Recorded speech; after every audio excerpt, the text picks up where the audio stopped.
Bismillahirrahmanirrahim. Assalamualaikum warahmatullahi wabarakatuh. Alhamdulillah bertemu lagi dengan Uncle dalam channel Uncle Kudin, channel bersama perkongsi ataupun sharing together.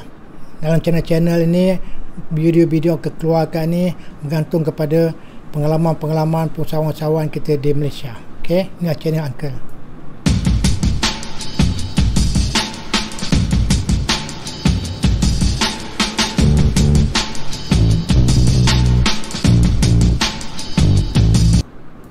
Okey, Uncle dah buat video pengalaman usahawan-usahawan kita yang dapat kita kongsikan bersama sebagai panduan kita untuk kita sama-sama berniaga. Okey, dan siri kita ni siri yang ketiga.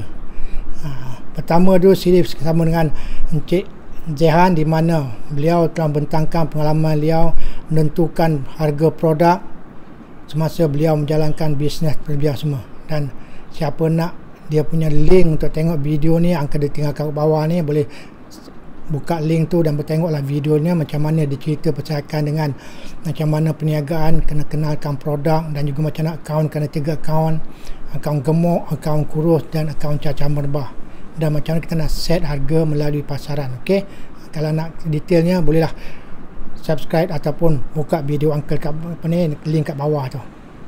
Perkongsian kedua pula kita jalankan dulu bersama dengan Puan Zarimah, di mana beliau telah berkongsi berkaitan dengan macam mana beliau menggunakan teknologi RETOD dapat mengurangkan kos operasi dalam perniagaan restoran beliau, dan juga macam mana bantu restoran-restoran lain yang dapat mengurangkan kos operasi mereka semua sekali. Jadi itulah dua yang telah kita lalukan.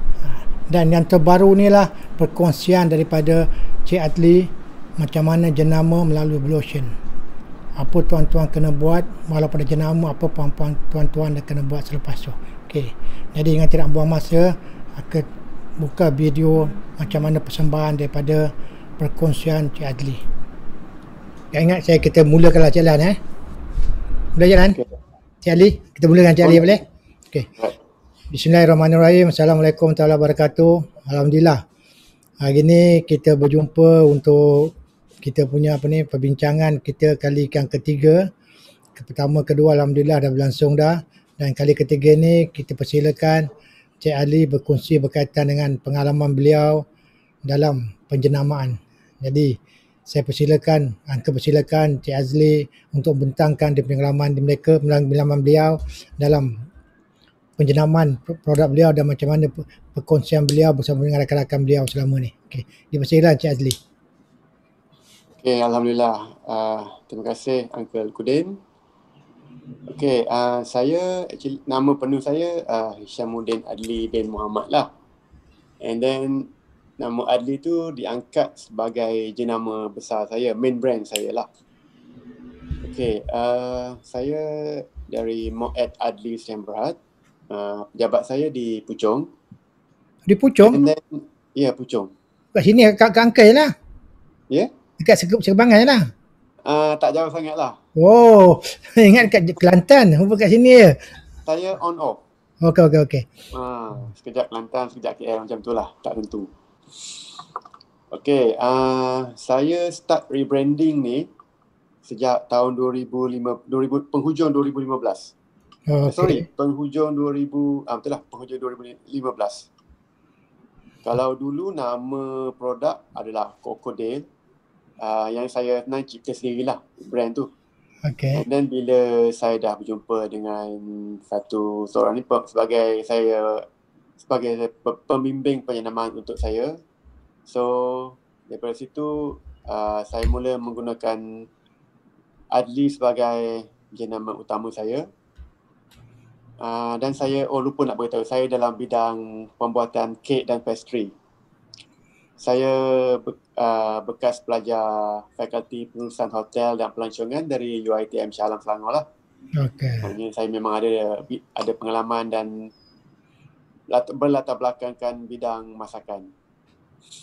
So bila saya dah start rebranding dari jenama lama kepada jenama Adli, maknanya effort saya untuk sentiasa mempromosikan jenama Adli ni tidak berhenti kat situ saja.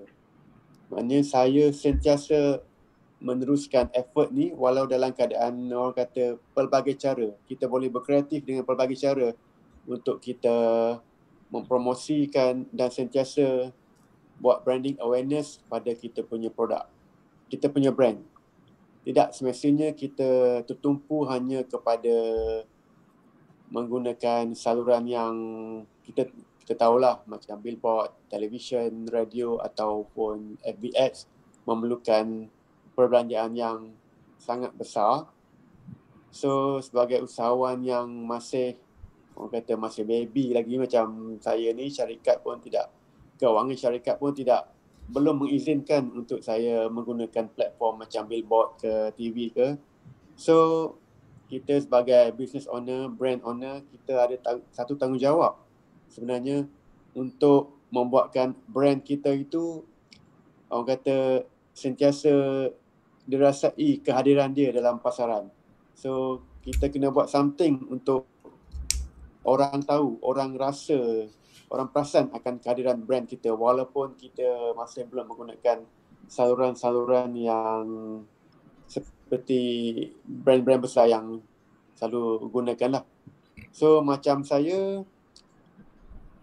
kalau saya muncul di khalayak macam pergi event ke sebelum COVID ni kan, pergi event ke, atau bila saya rasa saya perlu berada di satu tempat yang crowd dia ramai, yang boleh saya rasa saya kena manfaatkan momen tu dengan mempromosikan brand saya dengan cara saya berpakaian mengikut tema logo saya. Main brand saya ialah warna purple, color utama saya purple. Jadi setiap kali saya berada di khalayak, muncul di khalayak untuk sharing dalam media sosial ke atau pergi event ke, warna patut tu pakai baju purple ni ya? Yes, sekarang kau pakai baju purple. So, okay. warna wajib saya lah warna purple. Okay. Tali tag pun warna purple ya? Ha? Apa dia? Tali tag pun warna purple ya? Tali tag pun warna purple. Baju topi tak warna purple tuan? Topi lain sikit. Okay. Topi lain sikit warna hitam. So topi ni actually menggantikan kepada topi-topi chef yang biasa kita pakai. Okay, so biasa kalau dekat chef biasa dengan topi tinggi kadang-kadang, topi chef atau scarf. Jadi untuk brand Adli, kami cari kelainan dengan guna topi yang bentuknya beza sikit lah. So dari situ sudah ada elemen yang dipanggil elemen lautan biru. Di mana bila sebut saja lautan biru tu maknanya kita sudah berbeza dari pesaing. Walaupun apa yang kita praktiskan tu nampak kecil, macam contoh saya sekarang pakai topi pun sudah menunjukkan perbezaan dengan pakaian seorang tukang masak biasa. Mana Cik Adli selalu pakai topi lah? Identiti. Cik Adli selalu Cik Adli sepanjang masa pakai topi lah, sepanjang masa? Yes, kalau saya keluar, sepanjang masa kalau jumpa orang pakai topi? Saya akan pakai topi ni sebab ada logo kat dia. Okay. Saya akan pakai topi ni. Dua topi dengan lanyard ni saya tak tinggal. Memang wajib saya pakai. Saya jadikan orang kata SOP wajib yang perlu saya praktiskan setiap kali saya muncul di khalayak. Tujuannya bukan apa. Ini yang dikatakan sebagai what's next. Apa selepas kita ada brand, kita ada logo, kita ada konsep, kita ada tagline. Adakah benda tu hanya perlu berhenti kat situ ataupun apa effort yang perlu kita teruskan supaya orang kata brand kita ni sentiasa diangkat. Okay. So tapi orang kata sebab kalau kita perhatikan di pasaran, tak kisahlah dalam bidang makanan ke, servis ke, apa ke, biasanya kita terikut-ikut dengan apa yang pesaing kita buat, especially kalau pesaing kita tu orang lama dalam satu-satu bidang. So kita fikir mungkin apa yang dia praktiskan tu kita perlu ikut, sebab kerana apa yang dia dah buat tu dia menyebabkan dia boleh naik, dia boleh bisnes dia jadi besar, income kencang ke apa. Tapi sebenarnya kalau kita meniru tu bermakna kita dah tak ada kelainan, tak ada special dalam kita punya bisnes. So dari situ saya punya pembimbing menerapkan strategi lautan biru, di mana bila sebut saja lautan biru tu mungkin masih ramai yang tak faham lah, mungkin terkeliru ke apa ke. Lautan biru ni bila kita praktiskan strategi lautan biru bermakna kita sudah keluar dari track kebiasaan. Tidak terikut-ikut apa yang pesaing kita praktiskan dalam bisnes mereka. Tak kira lah dari segi pengurusan ke, SOP ke, cara berpakaian ke, even bentuk kedai ke, whatever bentuk packaging sekalipun, bila dah berbeza sikit je daripada pesaing, bermakna kita sudah berada di lautan biru. Tapi cuma lautan biru, strategi lautan biru ni masih belum ramai dipraktiskan oleh IKS kita. Mungkin kerana mereka masih kurang pendedahan mengenai lautan biru ni lah biasanya.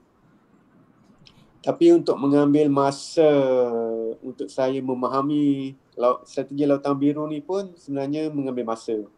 Tidak terus saya faham apa konsep lautan biru yang yang boleh memberi impak balik kepada saya sebenarnya. Teragak-agak, saya di awal pun saya teragak-agak untuk guna sebenarnya, untuk praktiskan lautan biru ni. Sebab saya tak nampak lagi masa tu. Saya orang kata blur lagi masa tu kan. Kita pun masih baru lagi. Tapi saya cuba juga praktiskan segala idea yang di-share oleh pembimbing saya untuk saya teruskan. Walaupun orang kata mungkin orang susah nak terima, orang nampak pelik ke apa ke, just go on. Sebab inilah salah satu effort kita. Sorry, ganggu Cik Adli. Alright. Macam kata macam pelik tu, macam cakap contoh katalah sekarang uncle punya warna merah. Jadi kalau uncle berjalan warna merah tu rasa macam mana? Masa pengalaman Cik Adli bertukar warna semua ni. Ada perasaan macam orang pandang kita lain macam ke, ada tak? Kalau di awal dulu, yes. Saya terasa macam orang belakang sok-sik pandang cakap betul ni tu. Saya fikir tu besok saya pakai kasut merah sebab apa nak ke kuda pakai kasut merah pula hari ni aja. Macam tu lah. Benda-benda macam tu orang kata kita kena hadap lah. Macam saya. Tapi barang tu kena buat. Kena buat juga kalau untuk apa ni, untuk gelombang biru ni apa ni lautan biru kena tukar, mana apa orang buat kita kena buat lain pada orang. Jadi tu maksud dia. Kita kena buat lain pada orang. Baru orang nampak brand kita. Baru orang perasan, baru orang senang ingat kita punya brand. Okay. Something different. Macam di awal dulu saya join satu event, saya berpakaian lengkap baju chef. Siap dengan apron. Okay. Yes. Macam cakap, Uncle kenal Cik Ali tu pakai baju chef. Masa dekat Penang ke pergi khusus branding dan tuan datang bagi talk sama kata panjat. Naik ke Toba pakai baju chef semua sekali sampai bagi talk pakai baju chef. Dia kata, apa chef datang cerita apa ni? Itu. Okay. Yang perasan orang tu. Orang kata saya dah get used on it lah, dah terbiasa. Okay. Maknanya dia kena different pada orang lain lah untuk nampakkan brand kita. Maknanya gelombang biru ni mesti lain pada orang lain. Baru kita nampak barang kita dah. Baru brand kita nampak. Okay. Dia kena berbeza. Walaupun sikit je pun dah kita kena berbeza dengan orang. So agak kalau orang kata saya terus nak praktis tu tanpa fikir apa orang kata tu, tipulah. Memang orang kata ambil masa berminggu-minggu juga untuk saya try benda ni. Okay, macam aku tanya sekali lagi lah, minta maaf siapa. Contoh kalau kena buat pengalaman macam tu juga. Macam mana keluarga punya pandangan pula? Keluarga punya apa ni? Keluarga kawan-kawan pandangnya macam mana? Ada tak objection banyak daripada dia orang? Ada. Keluarga kawan-kawan semua tak bagi. Even family pun yelah, dia orang agak tertanya-tanya lah. Keluar ke rumah ada event, keluar ada seminar, tapi keluar pakai baju lengkap dengan chef. Dia orang pelik lah kan. Dia tanya-tanya lah. Di awal pun family pun agak susah nak terima. Sebab dia pertama dia mau terima je. Ya. Agak berapa lama pengalaman Cik Adli keluarga terima pakaian lain semua sekali tu? Oh, Alhamdulillah tak lama lah bila saya explain kenapa saya buat macam ni, kenapa saya kena praktiskan macam ni. So, dia orang boleh terima lah, cepat terima. Okay. Cepat faham. Macam saya dulu, topi ni ialah bila kita dah penghujung remaja, topi ni kita dah tak pakai lah. So, tiba-tiba saya kena pakai balik topi. Bila nak keluar kena pakai topi. Itu agak pelik lah bagi macam mak saya pun kata kenapa dengan kau ni tiba-tiba pakai topi balik. Okay. Lama dah tak pakai topi, tiba-tiba pakai topi balik. Tapi yang bestnya bila kadang-kadang bila saya keluar bawa mak saya pergi makan ke apa ke, ada sekali-sekala saya tak pergi. Yang tuan kedai tu tanya, mana anak makcik yang pakai topi hitam yang ada logo orang tu? Yes, dia orang kenal saya kat situ. Walaupun tak kenal nama tapi dia orang ingat. Okay. Sebab tujuan kita muncul di khalayak dengan sentiasa ada brand di badan adalah untuk orang capture jenama kita sebenarnya. Itu the main point dia. Maknanya diri kita present brand kita. Yes, cara kita bawa brand kita, cara kita present brand kita pada orang ramai. Itu salah satu cara dia. Tapi kalau kata kita ada staff pula Cik Adli, habis staff kita kena buat macam tu juga Yes. Why not? Tapi itu satu masalah juga, suruh staff buat macam tu semua. Tapi mungkin kena ada perbezaan sikit dengan founder lah, dengan owner lah. Tapi untuk event tertentu sajalah. Kita kenakan SOP untuk staff kita berpakaian yang orang kata seragam atau inline dengan logo kita. Yang penting kena inline dengan logo kita. Because why?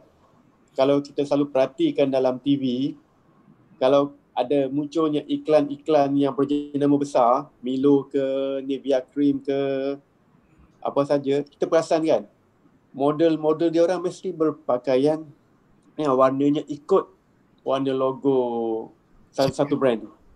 Kalau Milo, mesti hijau. Walaupun penceramah dia, walaupun dia punya orang iklan dia warna hijau. Orang model-model dalam iklan tu. Model warna hijau ya? Yes. Mesti akan diwajibkan pakai ikut warna logo.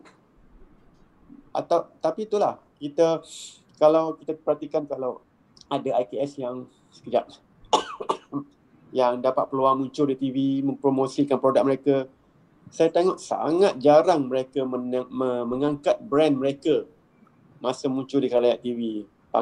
Logo warna lain, baju pakai warna lain, even logo pun mereka tak angkat. Tak ada banting, tak ada banner kat belakang macam contoh macam saya buat sekarang ni. Oh, mana angka ketinggalan juga, tak ada logo belakang ni. Itulah selalu kan ada nama. Ya, betul. InsyaAllah minggu depan ada logo angka Kudin yang keluar dia. Wajib ada tu. Okay. Kena wajibkan ada. Diwajib ada kena wajib ada. Sebab even kalau saya muncul untuk kelas saya pun di UMK pun, inilah setting saya. Simple setting. Okay. Logo ni wajib. InsyaAllah. Bila InsyaAllah aku buat logo je. InsyaAllah. Wajib ada tu. Buat sebagai SOP. Itulah bila kita tengok IKS kita yang ada peluang muncul di TV tu, mereka sayang. Mereka tak manfaatkan momen untuk mengangkat brand mereka, logo mereka di dalam TV. Sedangkan masa tu TV tu dilihat oleh ramai penonton kan. Masa tu sebenarnya kita boleh manfaatkan benda tu.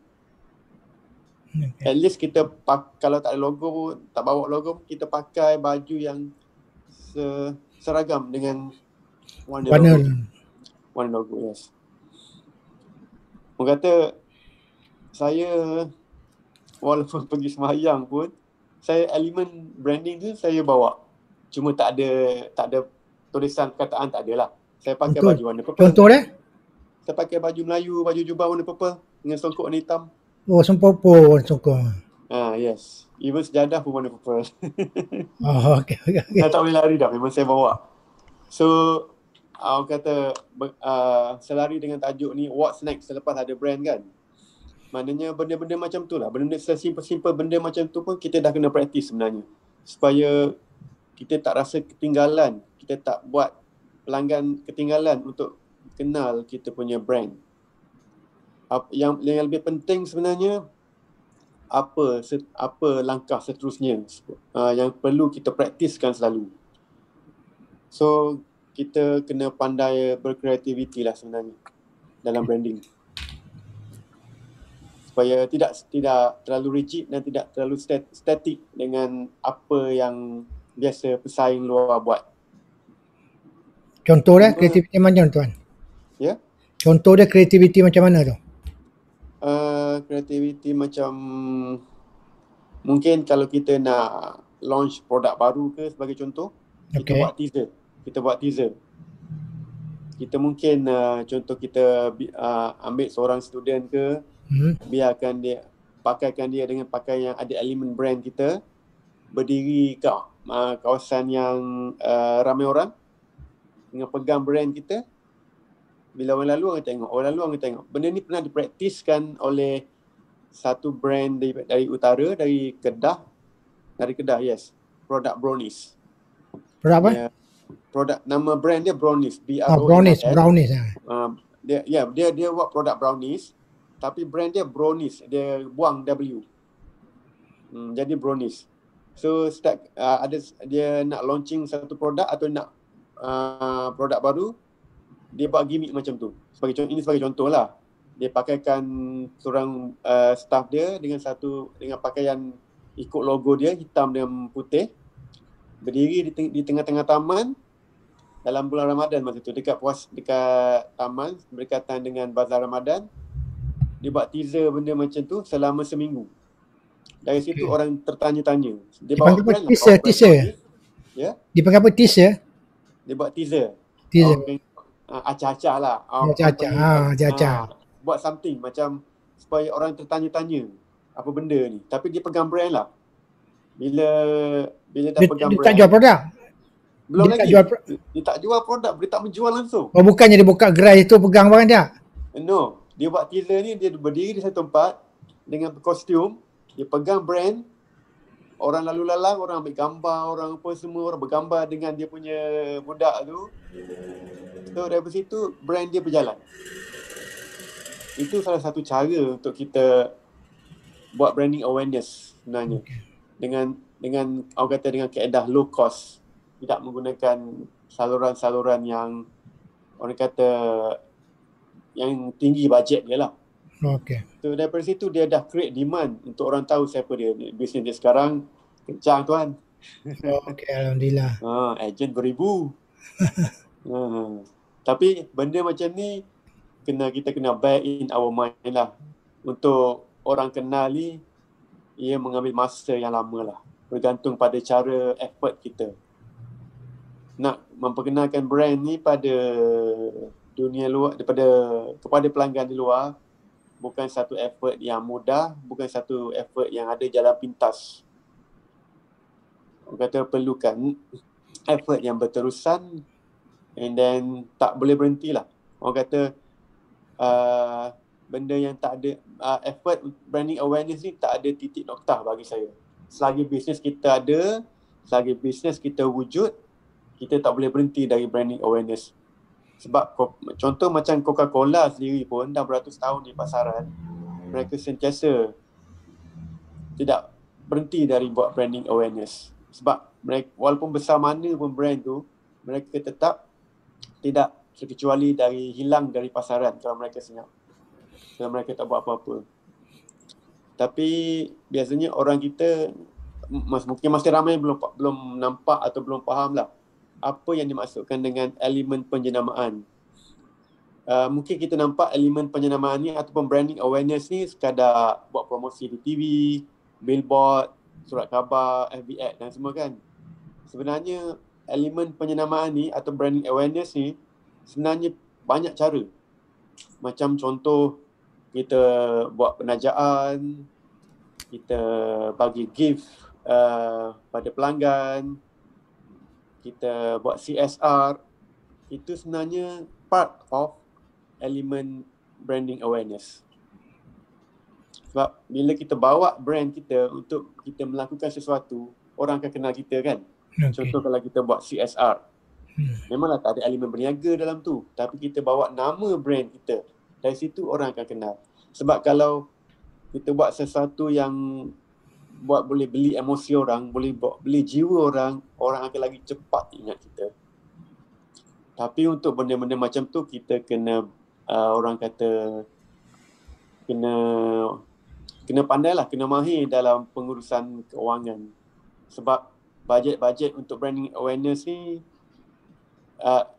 aktiviti untuk branding awareness ni memerlukan bajet yang khusus. Yang tu pun kebanyakan IKS kita masih lemah dalam benda-benda macam tu. Masih belum ada kesedaran yang meluas. Asal bajet aku tanya pula. Apanya Cik Adli punya pengalaman bajet untuk brand awareness ni berapa Cik Adli put aside untuk bajet brand awareness ni? Okay. Actually dia macam dia tak ada letakkan satu khusus. Okay, ini 5%, ini 200, ini 300.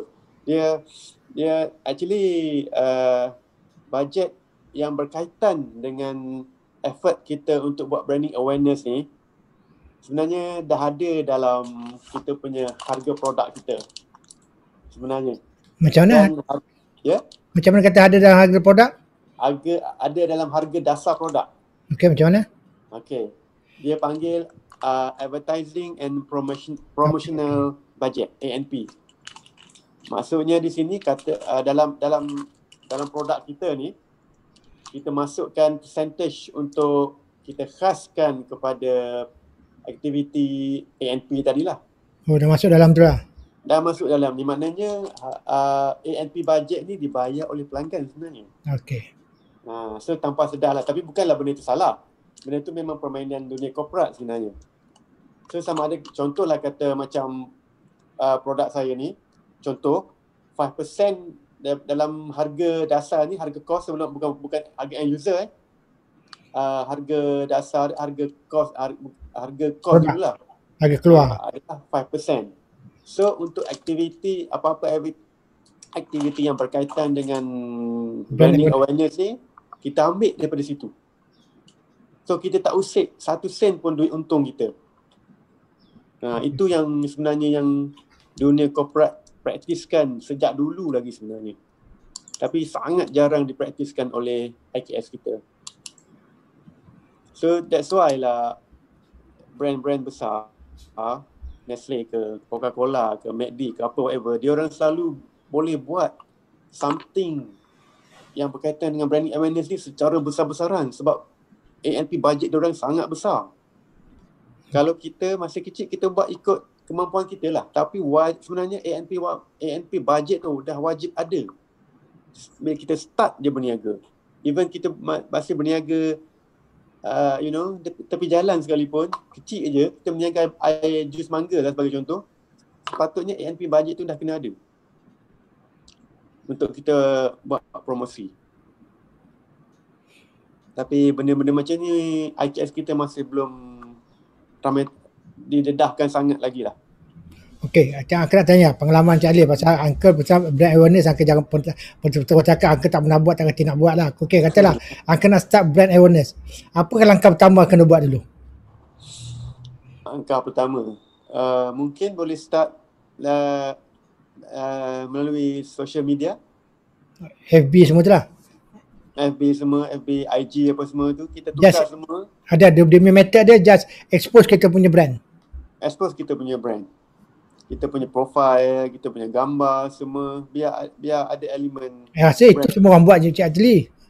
Semua company buat barang tu kan. Yes, company besar biasa buat tapi IKS kita tak ramai yang buat. Ramai sekarang FB semua dia orang buat FB semua. Jadi FB, Instagram apa ni semua sekali ni, Twitter semua. Dia buat itu sekarang ni brand lah. Okey, kalau lepas tu apa pula langkah kedua je Cik Adli? Langkah kedua kalau melalui social media sebagai contoh, kita kena selalu buat sharing dalam social media. Kita exposekan kita punya expert. Kita punya skill. Itu sebagai satu branding awareness dan juga personal, pada masa yang sama kita buat personal branding dalam tu. Oh, bermakna apa yang Uncle buat ni seolah-olah macam ke branding di Uncle sekarang ni lah. Yes. Oh, ni panggil branding awareness. one of cara. Okey. One of cara untuk kita buat branding awareness. Okey. Sebelum ni kan biasa kan angka muncul kan kat belakang itu angka ada perkataan angka kuden. Itu pun dah sebagai satu langkah untuk branding awareness. Okey. Yang jarang dipraktiskan oleh IKS kita sebenarnya. Okey.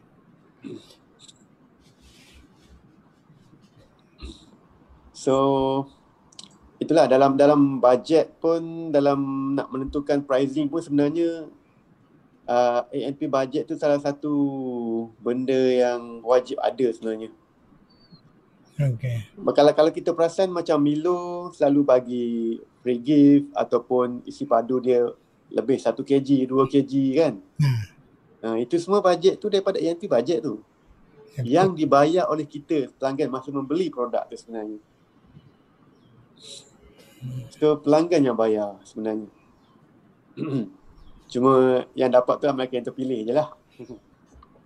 Ataupun kalau nak faham lagi, macam Nestle kan sekarang dia bagi gaji kan, yang 3,000 tu pada peserta yang terpilih. Itu pun daripada bajet A&P lah sebenarnya. Jadi mana sekarang ni angka silap juga lah sebenarnya. Brand awareness angka silap lah daripada angka dengar gini. Pasal angka kadang-kadang keluar angka kuden, kadang-kadang keluar kuden akademi, kadang keluar kuden post akademi. Itu kira bukan kata macam brand awareness lah kan, pasal berterabur semua tak ada spesifik pada sebaiknya dia kena spesifik lah. Kena spesifik Spesifik. Kalau angka kuden, sebut angka kuden. Yang kat bawah tu angka letak lah. Macam yang saya selalu buat, atas angka kuden, bawah tu angka akademi. Syarikat, bawah syarikat semua lah. Food expert apa semua. Apa yang angka kuden buat sekarang lah. Contoh. And satu lagi tentang product brand dengan personal branding. Dua benda. Itu yang kesilap lah. Angka berterabur tu lah. Yang syarikat kuden akademi, angka pula personal branding angka kuden dah berterabur jadi dah kan. Okay, yang pasal syarikat tu actually tu pun IKS kita masih orang kata masih terkeliru lagi sebenarnya. Kalau syarikat tu actually benda yang pelanggan tak ambil tahu biasa. Tak ambil tahu? Tak ambil tahu. Maknanya pelanggan lebih teruja untuk tahu apa brand kita. Macam contoh McDonald. Kalau tanya apa syarikat yang bawa, yang syarikat asal yang mewujudkan McDonald ni, saya rasa ramai pelanggan tak tahu. Golden Arch yang jenama yang company di daripada sana dulu, daripada Amerika dulu kan. Tak ada kaitan pun dengan nama McDonald. Tapi orang tak nak ambil tahu pun apa nama company. Orang lebih fokus dan teruja untuk tahu brand kita. So kita fokus pada brand je. Okay. So macam kadang-kadang tu bila ada yang tanya saya nak daftar enterprise dekat SSM, apa yang nama yang sesuai supaya boleh letak brand. So saya cakap untuk kita register enterprise ke atau Senyum Berhad ke masa di SSM tu, jangan fokus apa brand kita nak. Sebab SSM dengan My IPO untuk register brand, SSM untuk register syarikat. So dua syarikat yang berbeza. So kalau kita register untuk syarikat atau enterprise, jangan terlalu ambil berat, terlalu risau untuk cari nama. Yang penting sekarang tak kisah nama tak kisah apa nama pun. Yang penting brand. Nama brand tu kita kena lebih fokus pada nama brand. Ataupun kalau kita nak samakan nama syarikat kita dengan nama brand pun tak ada masalah. Macam saya sendiri, nama brand saya Adli, nama syarikat Senyum Berhad saya Mu'aid Adli Senyum Berhad. Tapi saya tak highlight pun Mu'aid Adli Senyum Berhad tu, orang tak tahu pun. Yang saya highlight kan hanyalah brand saya Adli. Mana sekarang ni kalau contoh Uncle sekarang ni, nama syarikat Uncle Kuden Pusat Akademi. Jadi sekarang Uncle tak payah tulis nama Kuden Pusat Akademi, Uncle Kuden terus saja. Macam tu maksud dia? Yes. Uncle bawa elemen Uncle Kuden. Cuma kat bawah tu baru kita explain siapa kita. Macam saya contoh Adli. Bawah tu saya letak pastry expert. And then saya aturkanlah kat bawah tu. Biasa apa-apa saya punya skill, saya punya business saya. Jadi orang boleh baca kat bawah tu. Okay. Yang penting kita highlight fokus pada main brand kita saja. Dahulu. Sorry, jatuh pula. And then satu lagi tentang yang saya nak sebut tadi lah, yang pasal product brand dengan personal branding. So macam kalau perlu tak kita highlightkan personal branding kita, pada masa yang sama kita highlightkan product brand. Actually dia bergantung pada jenis-jenis bisnes juga. Ada bisnes yang hanya perlu highlightkan main brand, dan ada jenis bisnes yang perlu buat dua-dua sekali. Macam contoh saya sendiri, saya dalam bidang cake and pastry. So saya kena highlightkan juga diri saya. Sebab orang nak tengok kita punya expertise, orang nak tengok kita punya skill. So saya kena bawa diri saya kena kuatkan juga personal branding saya, tapi jangan sampai mengatasi kita punya product brand. Kita ke bawah sikit. Because why? Kalau kita tengok sekarang, contoh macam produk kecantikan yang founder dia dah meninggal, ada dua kan? Ada dua produk kecantikan yang owner dia dah meninggal. Mereka terlalu menonjolkan personal branding. Owner tu sendiri yang terlalu menonjol sehingga menenggelamkan main brand produk dia orang. Jadi bila dia orang dah tak ada, dengan sendirinya brand tu macam slow lah. Slow daripada pasaran. Orang tak kenal sangat brand dia, orang lebih kenal founder dia. Itu satu benda yang orang kata kekurangan lah dari segi situ. So apa-apa pun antara personal branding dengan product branding, personal branding jangan mengatasi product brand. Mana produk ni depan dah? Ya? Product branding kena ke depan dululah. Produk tu, brand produk tu kena ke depan. Personal branding ni bawah sikit. Jangan terlalu di-highlight sangat setiap masa. Tapi itulah. Tapi walau macam mana pun, setengah-setengah, macam saya cakap tadi, setengah-setengah bisnes kena ada personal branding. Orang nak tengok siapa owner dia. Macam penjualan kosmetik tu, memang orang nak tengok lah secantik mana wajah founder dia kan. That's why kena owner kena muncul. Owner kena buat personal branding. Cuma jangan melebihi brand untuk produk. Apa-apa pun. Dan tak semua jenis bisnes perlu ada personal branding yang terlalu kuat. Okey. Puan Noh, ada soalan tak Puan Noh?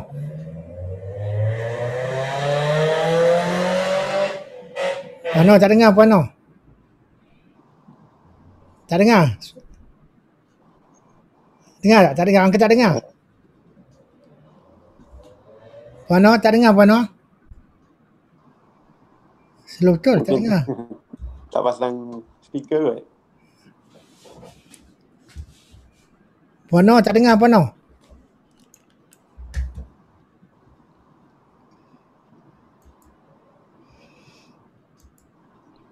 Puan Noh tak dengar? Speaker Puan Noh masalah tu. Buka pasang tapi tak dengar. Oh ya ke?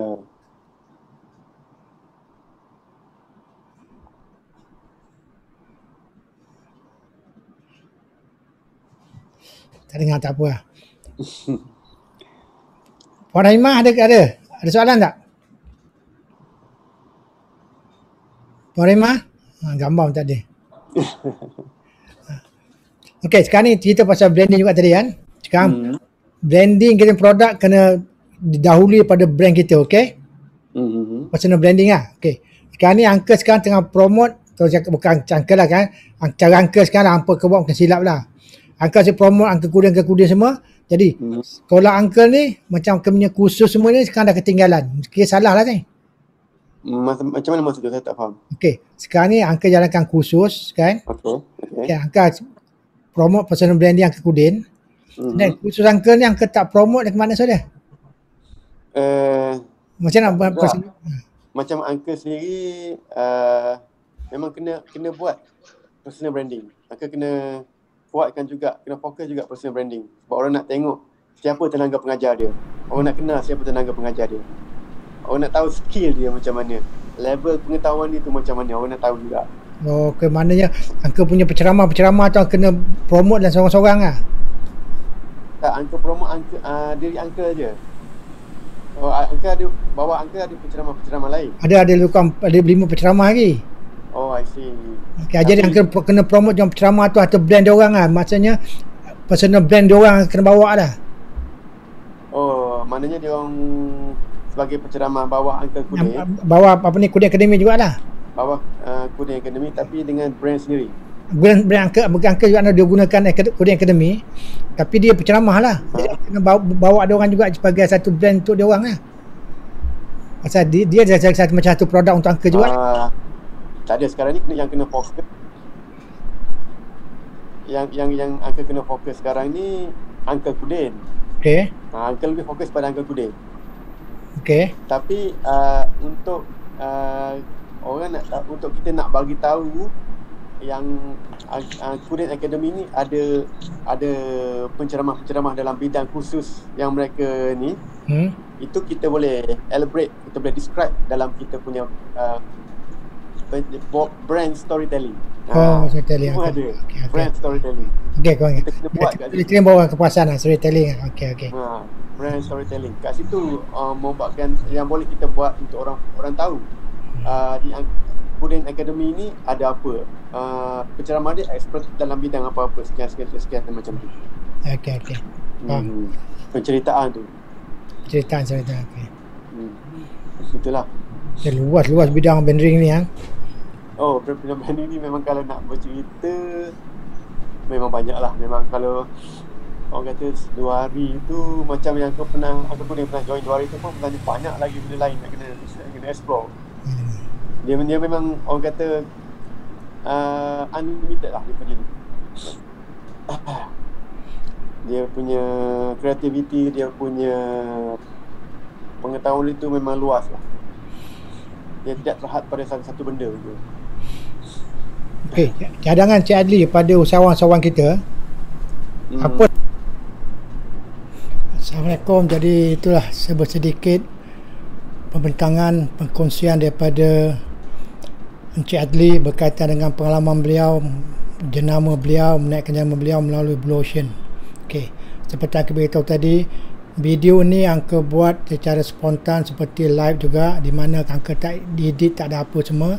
Jadi kita berkongsi bersama pengalaman-pengalaman usahawan-usahawan mana yang berminat untuk berkongsi pengalaman, boleh WhatsApp pada Uncle 0192681620. Dan Uncle harap tuan-tuan dan puan-puan dapatlah tengok video-video sebelum ni, iaitu video daripada Cik Zehan, panduan menentukan produk harga, video daripada Puan Zarimah macam mana perkongsian pengalaman, dan juga jelas ni video daripada Cik Azli.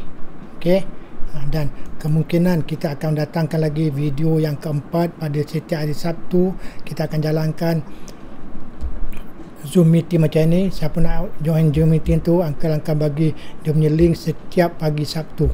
Jadi boleh masuk website Uncle bagi link setiap pagi Sabtu tu, dan Zoom meeting kan, kita boleh berkongsi bersama-sama sekali.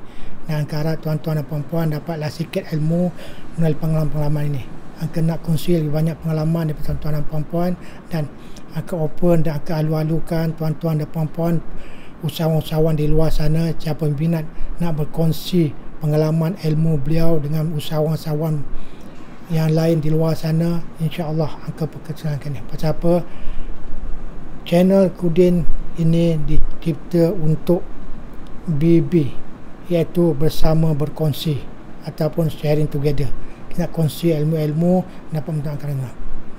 Dan siapa nak pergi video tadi yang kata boleh buka, Uncle tunjukkan kat bawah tu link-link untuk masuk YouTube Cik Zehan, YouTube Tuan Zarimah tadi, serta Uncle harap semua pendengar ataupun yang melihat video ni dapat subscribe video ni atau subscribe YouTube ni, dan tekan butang loceng tu supaya Uncle dapat membuat ni dan you dapat notification bila keluar video-video yang lain. Okey, jadi dengan itu aku ucapkan terima kasih kepada semua yang telah mengikuti video sampai ke akhir sekali. Salah silap Uncle minta maaf semua sekali, dan Uncle buat YouTube ni hanya satu objektif untuk kita berkongsi cara wakaf ilmu. Okey, kita kongsi ilmu kita bersama-sama rakan kita. Jadi dengan itu Uncle sudah dengan wabillahi taufiq wa hidayah. Wassalamualaikum warahmatullahi taala wabarakatuh. Berjumpa lagi di video Uncle yang seterusnya, insya-Allah.